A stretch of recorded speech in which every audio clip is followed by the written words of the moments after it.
forma parte del staff docente de la Universidad de Barcelona en estos temas de donación y trasplantes.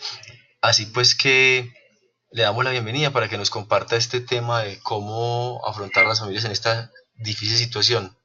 Jaime, bienvenido y adelante. Muy buenas noches para todos. Espero que me escuchen bien. Bueno, el tema de hoy es la entrevista de donación de órganos y tejidos y la elaboración del duelo. A veces nos preguntamos si con la nueva legislación, con la 1805 del 2016, donde se presume que todos somos donantes, a no ser de que nos opongamos en vida, o en los menores de edad de 18 años, debe de ser un consentimiento dado por el padre y la madre, y es en el único caso en donde existe consentimiento informado. Pero la realidad es otra. ¿Por qué quiero empezar con esta parte? Porque nosotros nos imaginamos, o todos los que trabajamos en trasplantes, que una vez que con la nueva legislación se nos iban a solucionar el problema que hay sobre la escasez de órganos y tejidos para los receptores colombianos. Pero ¿qué pasó? La legislación aún no está regulada, hizo algunos cambios y tenemos que seguir haciendo todo el proceso con las familias de elaboración del duelo y haciendo una entrevista familiar acerca del tema. Porque lo que no queremos es violentar a esas familias diciéndoles que ya son donantes y los mismos hospitales no nos volverían a llamar cuando tengan un caso de una muerte encefálica. Decirle, mire señor, hay una legislación en donde dice que usted es donante, no hay oposición y vamos a hacer extracción de todos sus órganos y de todos sus tejidos. Esto implicaría que los mismos hospitales no volvieran a hacer diagnósticos de muerte encefálica y esto no sería bueno para los trasplantes. Por eso seguimos haciendo entrevista de donación y acá comenzamos. La comunicación es un proceso de interacción. Lo que nosotros tratamos de hacer con la comunicación es, si nosotros cuando tenemos un paciente crítico en cuidados intensivos y desde el principio somos claros, generamos confianza con sus seres queridos, lo manejamos con respeto, eh, esa familia, a pesar de la gravedad de su familiar que se encuentra en cuidados intensivos, se siente apoyada, conoce la enfermedad, conoce la gravedad misma de la enfermedad. Ellos, de cierta manera, se van a sentir tranquilos. Y la causa más importante de fracaso en la comunicación se encuentra en dar por sentado que el mensaje que se ha emitido ha sido decodificado por el receptor. Y también es cierto a la inversa, en dar por hecho que el mensaje que nos han transmitido es el que hemos decodificado. O sea que tenemos que tener mucho cuidado cuando nosotros hablamos en el corrillo o en las familias, que la información que demos sea pues concisa y clara para esa familia, por si en un momento determinado esta persona llega a fallecer o llega a un estado de muerte encefálica, pues esa entrevista sea mucho más fácil de ejecutar. La comunicación, la comunicación, proceso de interacción. Para lograr respuestas en las personas debemos emplear un lenguaje con mensajes claros y sencillos y utilizar un lenguaje no verbal coherente con lo que decimos y hacemos. Las familias perciben, o dentro de los niveles de comunicación, hay un nivel de comunicación verbal, ¿cierto? Que es lo que nosotros le explicamos a la familia. Y eso solamente representa el 30% de todo lo que percibe esa familia o esos familiares de lo que nosotros le estamos diciendo. Entonces hay una comunicación verbal y una comunicación no verbal. Dentro de esa comunicación verbal, nosotros debemos de hablar en un idioma, pues, o lo que vamos a transmitir debe ser claro, sencillo y directo. La información debe ser clara, muy sencilla, explicando lo justo. Para así sea duro, es mucho mejor decirles a la familia la realidad y de lo que está pasando. Se debe decir las cosas de manera respetuosa, con frases cortas y darle la oportunidad a esa familia de hacernos preguntas y decirles que si entendieron los conceptos o los diagnósticos que acabamos de transmitirles. También está la comunicación no verbal. Este es muy importante porque representa el 60 o el 70% de los mensajes que nosotros le transmitimos a una familia es comunicación no verbal. Nosotros, sin darnos cuenta, las familias perciben la expresión facial que nosotros hacemos hacia ellos. También la mirada es un elemento importante. Si nosotros agachamos la cabeza, no los miramos a los ojos, tenemos temor, esas familias sienten, no van a sentir confianza hacia la información que nosotros le estamos dando. En ocasiones también se puede dar el contacto físico, darle un abrazo a ese familiar que está perdiendo, tiene un ser querido grave. No todos estamos preparados para esta actividad, pero en un momento determinado puede ser algo que pueda hacer que esa familia los ayude en ese proceso. La postura que tenemos, si tenemos los brazos cruzados, si tenemos una mesa al frente de esa familia, pues es como si los estuviéramos aislando. En ocasiones debemos de hacer silencios cuando ellos lloran, pues compartir ese silencio es un elemento importante para facilitar la comunicación. El tono de voz, debemos de tener un tono de voz, digamos, que la familia nos escuche, que nos ponga atención. Si utilizamos un lenguaje con un tono bajito, posiblemente la familia se nos vaya a distraer y le vamos a dar la opción de que lo que le estamos diciendo lo interprete de otra manera. El ritmo del lenguaje debe ser pausado, claro, rítmico y un lenguaje pues con frases cortas.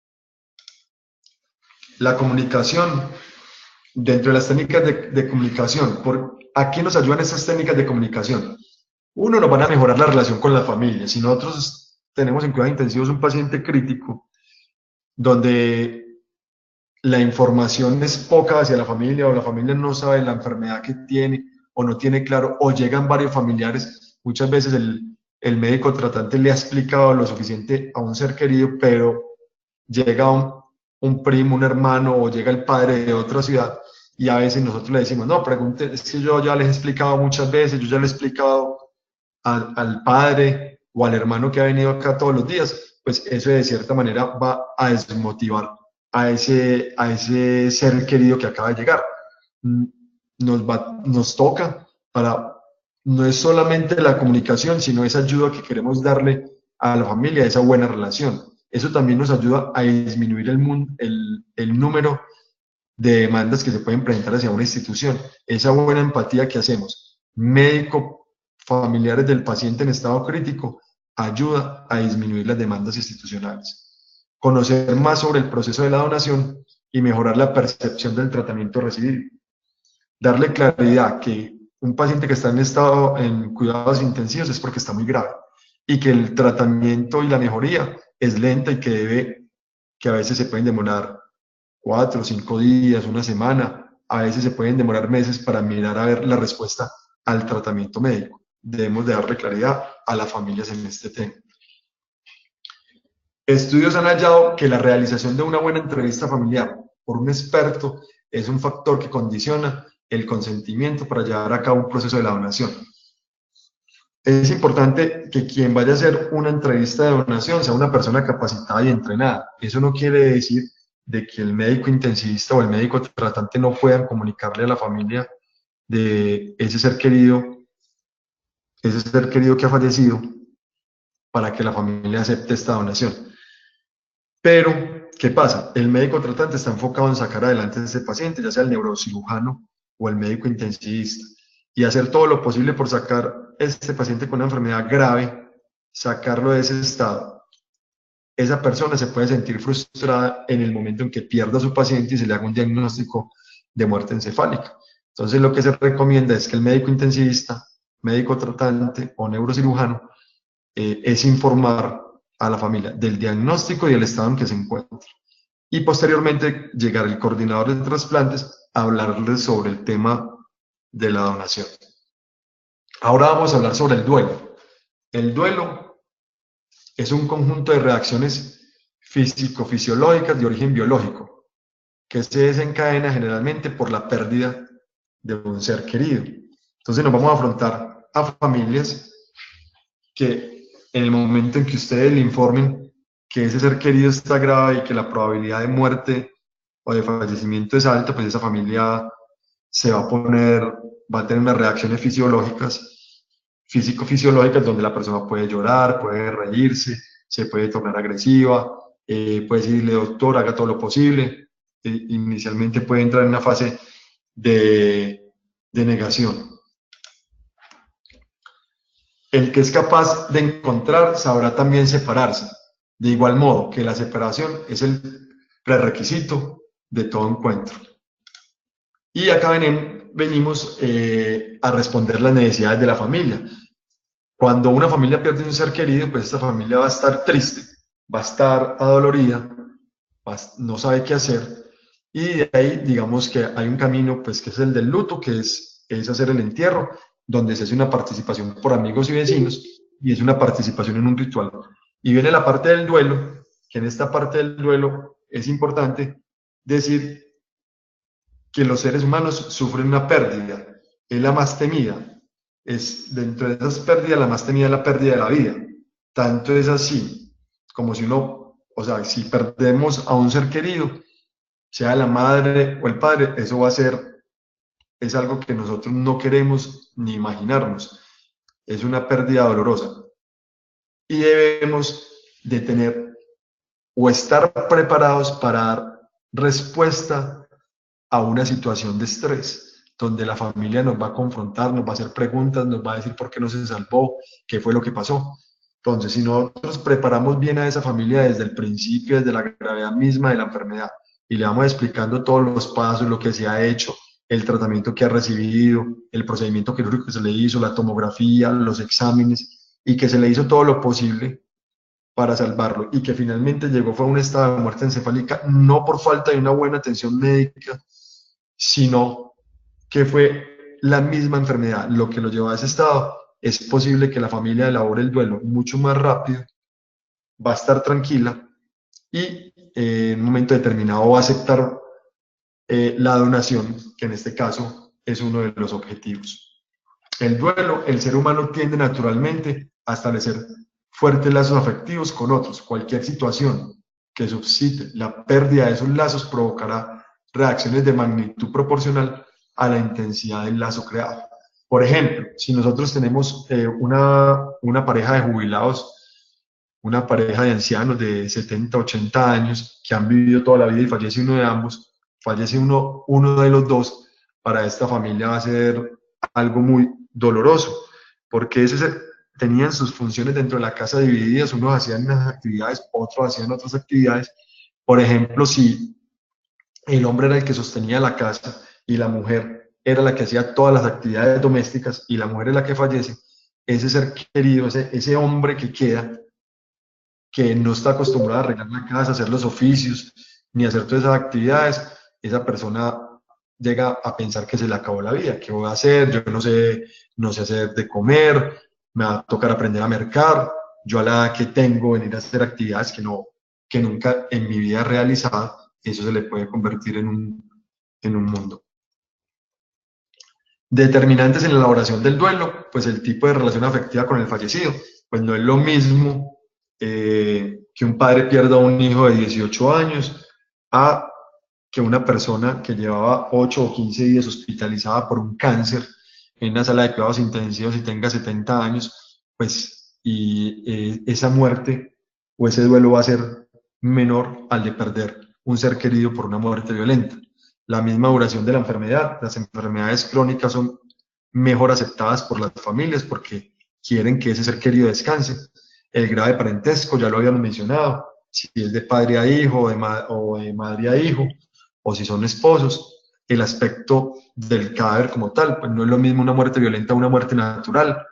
El grado de dependencia, este grado de dependencia se puede hablar sobre el grado de dependencia económica, y aquí también interfiere pues como las creencias religiosas. Hay unas religiosas que tienen menos apego y otras que tienen más apego pues a las personas que han fallecido.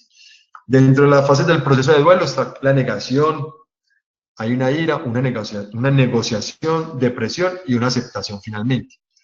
Se puede presentar también un shock, hay confusión, hay una búsqueda, hay una aceptación de esa pérdida y hay una reintegración a la sociedad. Otra teoría es que hay un aturdimiento, hay una búsqueda, hay una desorganización y finalmente hay una reorganización. Finalmente, en las diferentes teorías del duelo, pues todos en la fase inicial van a estar en negación, en shock, en aturdimiento, van a estar desorientados y finalmente lo que se busca en este proceso es que haya una reintegración, una reorganización o una aceptación de la pérdida de ese ser querido. El personal médico debe familiarizarse con estas fases para poder reaccionar de una forma oportuna ante las necesidades de la familia, logrando una empatía con los familiares del potencial donante y respuestas más eficaces. Tareas del duelo, de acuerdo a Worden: afrontar la realidad de la pérdida, expresar las emociones y el dolor. Es importante que nosotros cuando estemos en la sala de cuidados intensivos, pues en ocasiones un familiar pierde un ser querido, grita, tiene emociones. Esto es normal porque es una forma de expresar esa pérdida que tiene. Adaptarse al medio sin el ser querido y recolocar emocionalmente al fallecido y continuar con la vida. Manifestaciones de dolor en duelo. Se puede presentar shock, culpa, angustia, a veces se presenta risa, rabia, confusión, bloqueo, alivio, pena, impotencia, negación.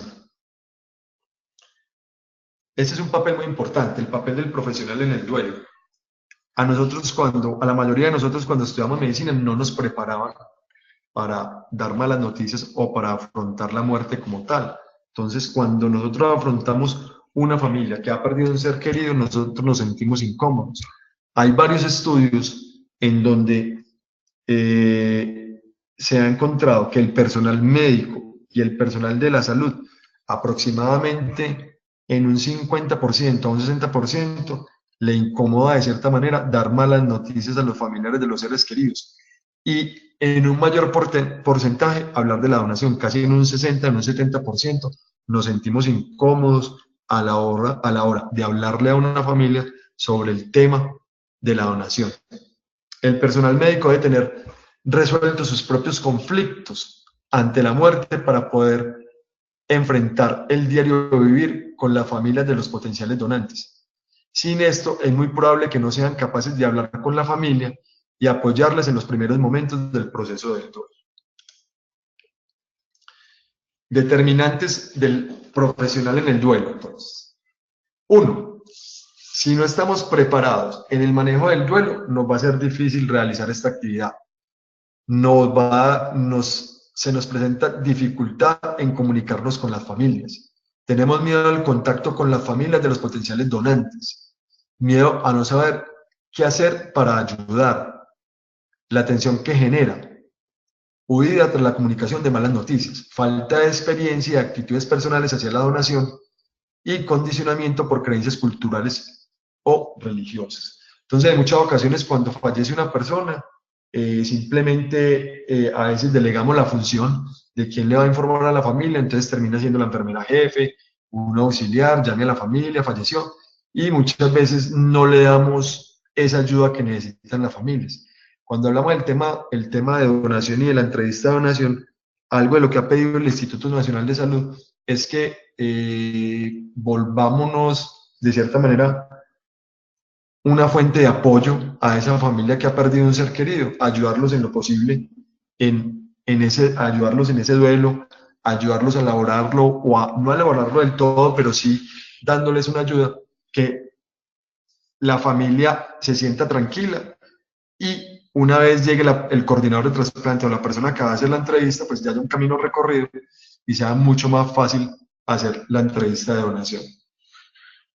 Dentro de esas funciones del profesional, pues, ¿qué efecto se produce sobre esa familia? Va a reducir el daño, va a reducir, digamos, el daño que se le puede generar a una familia por la pérdida de su ser querido. Se proporciona un apoyo emocional y alivio en el sufrimiento. Se facilita la expresión de emociones y estimular su verbalización. Si quieren llorar, que lloren, si quieren alguna pregunta, si se quieren desahogar, pues que lo puedan hacer. Ayuda a reconocer los sentimientos iniciales como naturales. Los profesionales de la salud no estamos preparados para afrontar el fallecimiento de nuestros pacientes. Entonces, claro, nosotros en la sala de cuidados intensivos o en el servicio de urgencias, ¿qué es lo que queremos hacer? Pues salvarle la vida a una persona.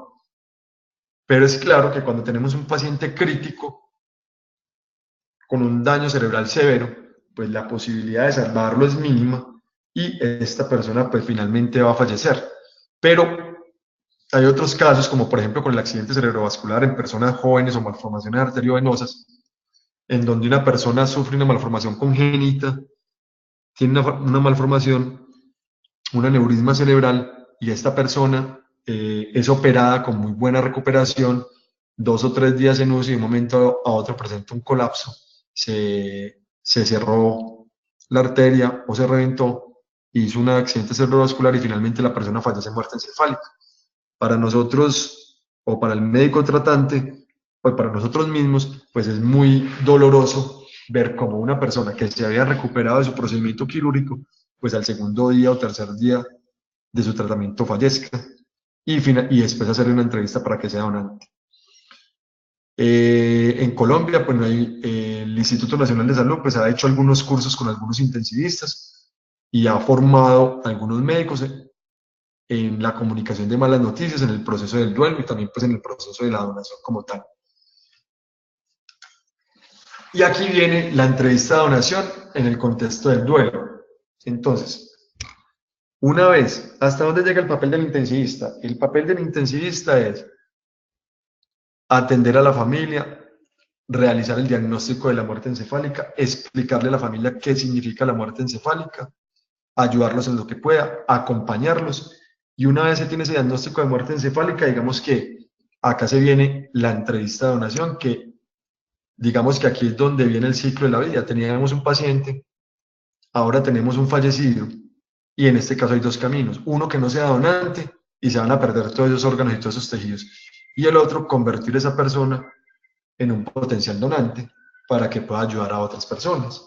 Y ese es un momento crítico en donde lo debe hacer una persona que tenga bastante experiencia en estos momentos de crisis que tienen las familias, porque son puntos muy críticos y es el punto más crítico en el proceso de donación.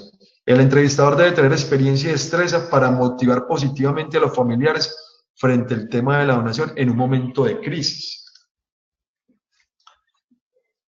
¿Quién debe conducir la entrevista?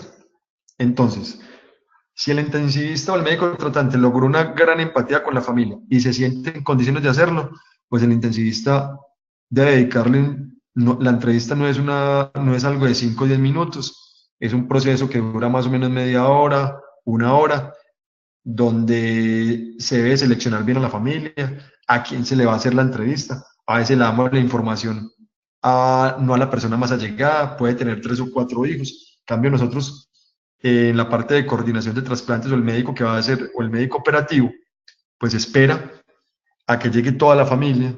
A veces nos toca esperar a que lleguen familiares de otras ciudades o a veces nos toca hablar con parientes que están en el exterior y nos toca hablar por teléfono. Entonces esas entrevistas son de larga duración y se necesita una persona que tenga el tiempo suficiente para resolverle todas las dudas e inquietudes que tiene esa familia. Una de las preguntas claves que se le debe hacer a la familia en el momento de iniciar una entrevista es qué deseaba el donante, cómo era el donante, si era una persona altruista que le gustaba ayudar a las otras personas, porque eso nos va a ayudar positivamente a una aceptabilidad acerca de la donación. Es el momento más delicado para los familiares, tiene una importancia crucial en todo el proceso de los trasplantes. De la forma en que se conduzca dependerá en que un donante potencial se convierta en un donante efectivo o que no se convierta en donante, como se los había manifestado anteriormente. Otra pregunta que cuando son en muerte violenta que a veces le hacen a uno, por ejemplo, con la ley 1805 se supone que el cuerpo es del Estado y es el Estado en quien decide qué hacer con el cuerpo y que todos sus órganos y tejidos se van a utilizar en receptores, pero para una familia, digamos que esto es como violentar el cuerpo violentar a su familiar, y así ellos quisieran hacerlo voluntariamente, si uno les impone la ley por encima, finalmente es posible que esas familias no acepten la donación como tal. Como todos saben, el cuerpo pues pertenece al Estado, no pertenece a las familias. La mayoría de los deudos de los donantes asumen que el cuerpo les pertenece a ellos. Una actitud impositiva para con la familia de parte del equipo de trasplante generará reacciones individuales y generalizadas con un impacto negativo frente a la donación, ya se los había manifestado. ¿Quién debe conducir la entrevista? Pues debe ser realizada o por el coordinador de trasplantes o por el médico intensivista, si tiene el tiempo suficiente y la empatía con la familia para hacerlo en ese momento. ¿Quién es el objetivo de la entrevista? El objetivo de la entrevista son los familiares. Entonces, por eso los familiares debemos de dejarlos entrar a cuidados intensivos. A veces restringimos la entrada. Debemos de seleccionar bien a los familiares. A veces son familias divididas, son separados. A veces estaba casado, separado, tenía hijos con una primera esposa, hijos con una segunda esposa. Entonces, debemos de analizar muy bien cada caso de manera individual para saber a quién vamos a entrevistar y a quién le vamos a dar la información y a quién le vamos a solicitar los órganos y los tejidos. Debemos de tener en cuenta que cada familia es diferente. Siempre hay un líder en cada familia. Debemos de tratar de identificar el líder. En la mayoría de los casos, el líder es la persona de mayor conocimiento, el que tiene mayor conocimiento, títulos universitarios. En otras ocasiones, el de mayor nivel económico es el que toma las decisiones por las familias. Las características de quien va a ser el entrevistador, pues debe ser una persona que debe manejar la familia, debe conocer toda la historia clínica del potencial donante, eso incluye el nombre, la edad, qué fue lo que le pasó, debe tener un poco de psicología y conocer pues de medicina para poder explicarle las causas o razones por las cuales esta persona ha fallecido. También debe tener una capacidad de socialización bien, expresar, tener expresión no verbal, ser amable, tener todo lo que mencioné anteriormente de todas las habilidades de las expresiones de comunicación no verbales y ser analítico e interpretativo. Debemos de dar soluciones. ¿Sí me escuchan? Sí, se está oyendo perfecto. Vale, tranquilo, continúa. Bueno, debemos de darle soluciones a todas las preguntas que nos haga la familia. Y dentro de esas preguntas, más adelante, en un estudio que nosotros hicimos, un estudio comparativo con un estudio que hizo España y un estudio que hicimos el doctor Edison y yo acá en la ciudad de Medellín, les voy a explicar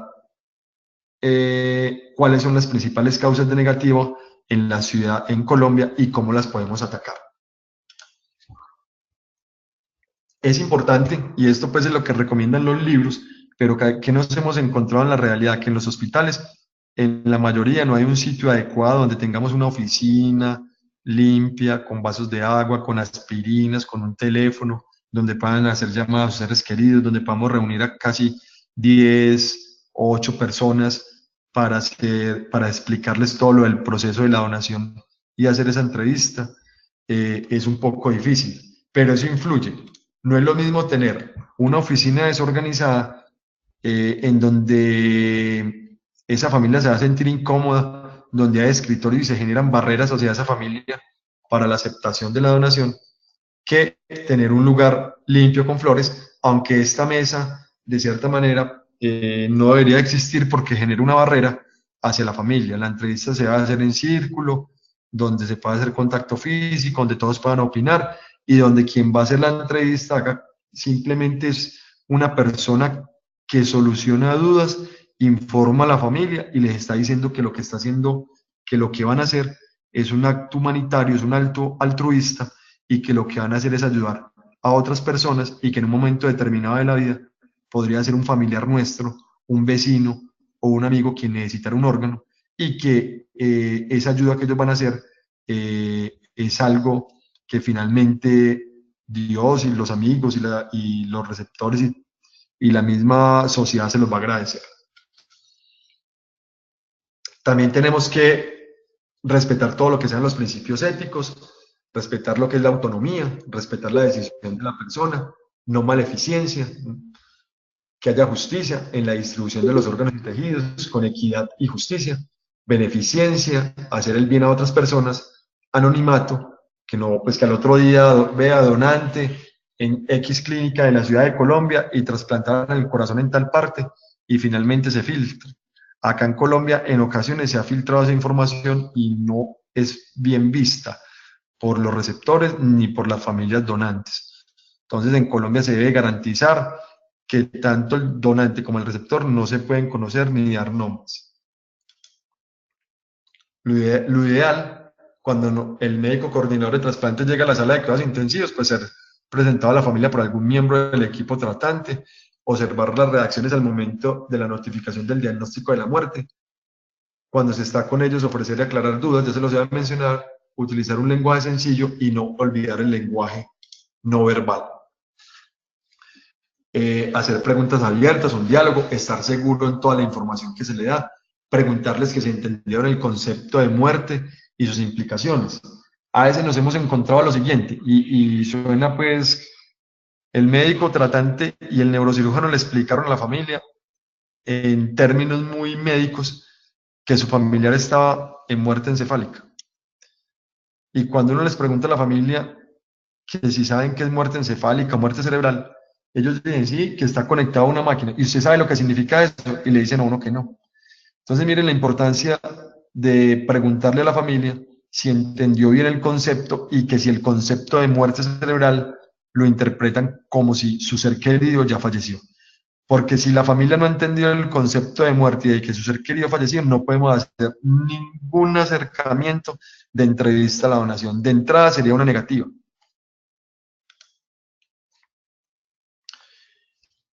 Como dicen en Colombia, no hay muerto malo, entonces una vez que vamos a hacer esa entrevista de donación, entendieron que su familiar estaba muerto, pues hay una frase en donde dice que no hay muerto malo y preguntamos cómo era esa persona, que si en vida le gustaba ayudar a otras personas, que si era un líder en el barrio, que si le gustaba compartir, que si ayudaba a su hermano, a su primo, casi siempre ayudan. También se puede poner ejemplos como la donación de sangre, que la donación de órganos y tejidos es como cuando una persona dona sangre, donde la persona dona, se almacenan los tejidos en un sitio, los órganos se deben de trasplantar de manera inmediata, pero que todo se hace con el beneficio de otros seres queridos.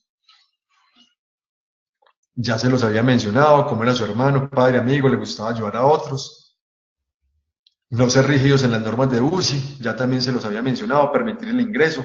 Yo sé que es incómodo para ustedes no permitir el ingreso y que en la UCI hay unas normas, pero también pónganse en los zapatos de los seres queridos que han perdido a su padre, a su hijo, a su hermano, y que no tienen acceso a la sala de cuidados intensivos y que en muchas ocasiones lo único que piden es hacer una oración en familia para despedir a su ser querido mientras se hace un proceso de donación o es llevado a la sala de velación o a la sala de transición.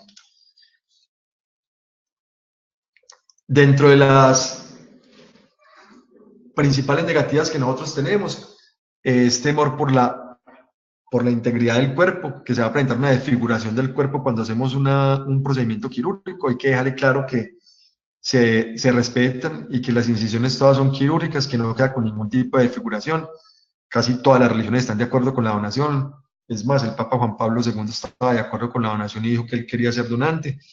Y los católicos tienen un concilio donde se dice que todos somos donantes y que la religión católica apoya la donación.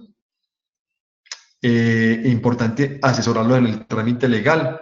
Cuando es una muerte violenta y va a medicina legal y le van a hacer una necropsia, en muchas ocasiones las familias aceptan la donación más fácil porque dicen que en vez de botar los órganos en medicina legal, pues prefieren hacer una donación.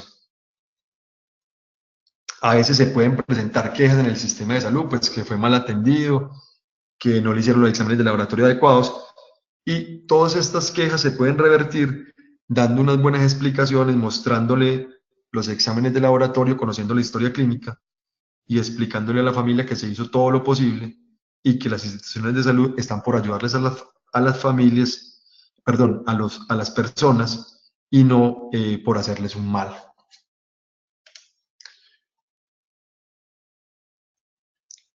Digamos que en el caso donde hay una negativa, digamos que la única negativa que es como irreversible es cuando la familia en vida notificó que no quería ser donante y se inscribió ante el Instituto Nacional de Salud en la lista única nacional de personas que no quieren ser donantes. Las otras negativas pueden ser reversibles en un momento determinado. Siempre debe haber una relación de ayuda con ellos, independiente si la familia acepta o no acepta la donación, siempre debemos de ayudarlos, conocerlos. Ojalá nos pudiéramos aprender los nombres de ellos, darle la mano, acompañarlos. O sea, la idea de esto no es simplemente que donen, sino acompañarlos en un momento difícil, ya haya una aceptación a la donación o no haya aceptación. Este es el estudio que les había manifestado anteriormente. Es un estudio comparativo que se hizo con negativas en la ciudad de Medellín con respecto a un estudio multicéntrico que se hizo en España. Entonces, el estudio multicéntrico de España cogió 618 causas de negativas que tuvieron y nosotros 183 causas de negativa. Este estudio se hizo ya hace varios años, pero nos sirvió para nosotros conocer cuáles eran las causas de negativa que teníamos en la ciudad de Medellín y en dónde debíamos de trabajar. Entonces, ¿qué encontramos? Que el desacuerdo familiar, digamos que era muy similar, pero que se podía trabajar porque lo teníamos muy alto. Había un desacuerdo familiar con un 36% versus al de España un 24%. Entonces aquí teníamos que hacer acciones de mejora, en donde debíamos de insistir un poco más a esas personas que no están de acuerdo.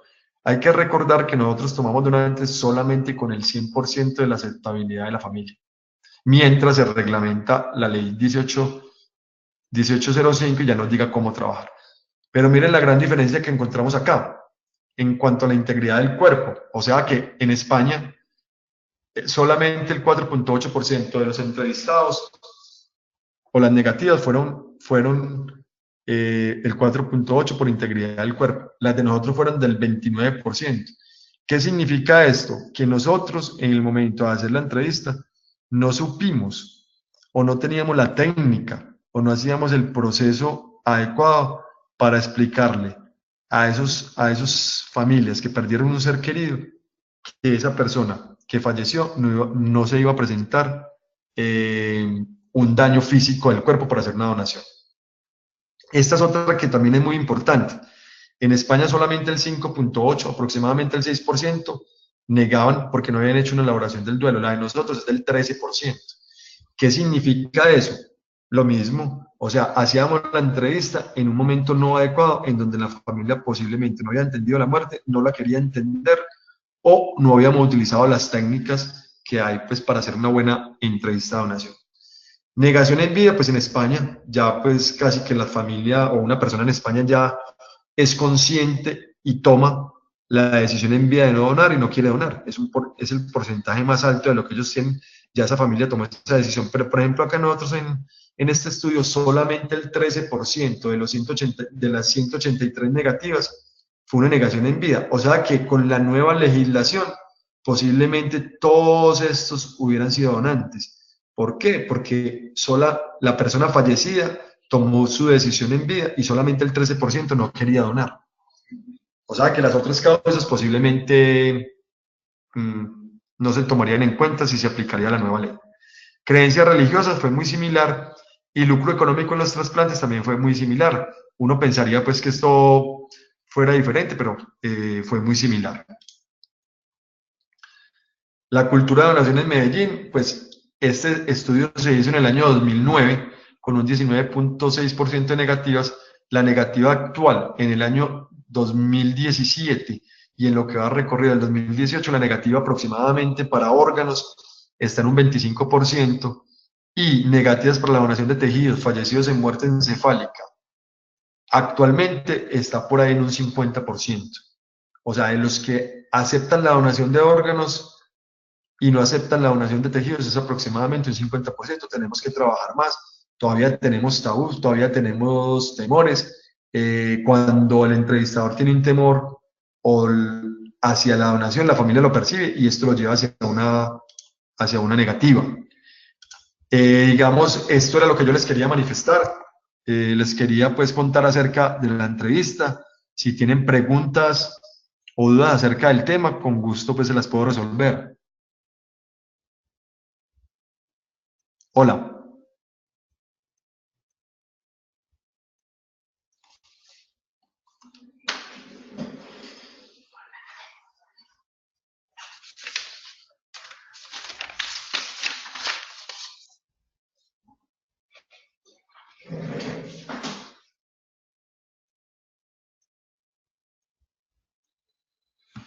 Hola, ¿alguna pregunta?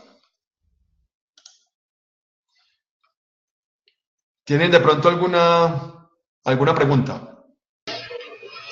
Espérate, Jaime. La primera pregunta. En caso de pacientes... Ay, un instante, por favor, que se me perdió. Un instante.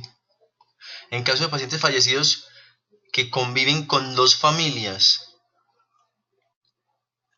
Bueno, acuerden que hay que mirar, pues están juntos y viven con dos familias, o sea, por ejemplo, tiene dos esposas y está conviviendo al mismo tiempo, o ya se separaron y hay una unión libre y había un matrimonio ya anulado, o a qué se refiere exactamente la pregunta.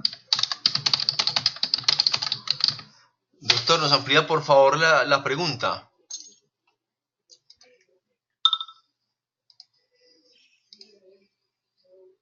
Ah, bueno, doctor, listo. Entonces, bueno, tenemos que enfocarla desde dos puntos de vista. Si en la costa Caribe es frecuente que ustedes lo encuentren, pues toca, conviven en el mismo hogar, o bueno, tiene dos esposas y digamos, ahí toca poner de acuerdo a ambas esposas, o sea, a los hijos, a la familia, para, para que haya una donación.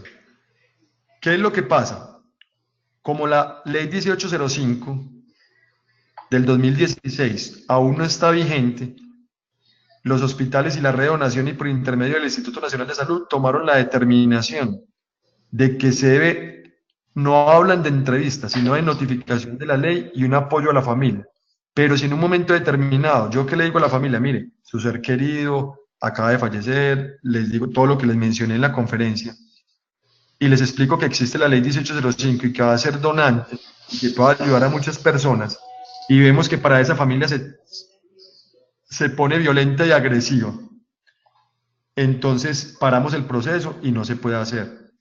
¿Por qué? Porque pues ponemos en riesgo la institución en donde se encuentra, se nos va a generar un escándalo y finalmente lo que queremos hacer es una sensibilización a las familias acerca de la donación como tal y no aplicar una ley por aplicarla e irnos en contra de la sociedad o de las creencias que tienen las personas.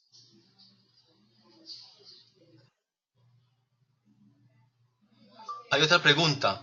¿Cómo enfocar un caso de donante pediátrico si hay una negativa en alguno de los padres?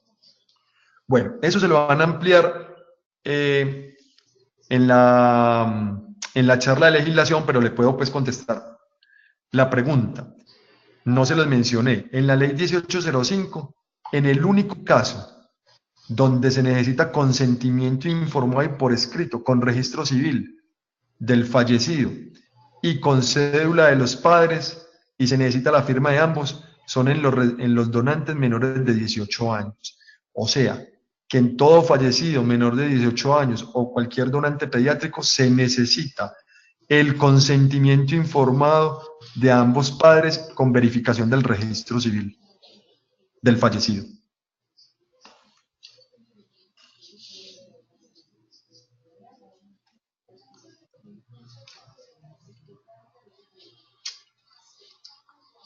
Bueno, yo creo que por ahora no hay más interrogantes.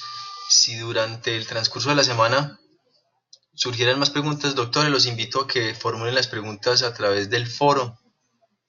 Jaime, muchísimas gracias, muy clara tu presentación. Y a todos que tengan muy buena noche y muchas gracias por la asistencia. Muy buena noche para todos y gracias pues por la atención prestada.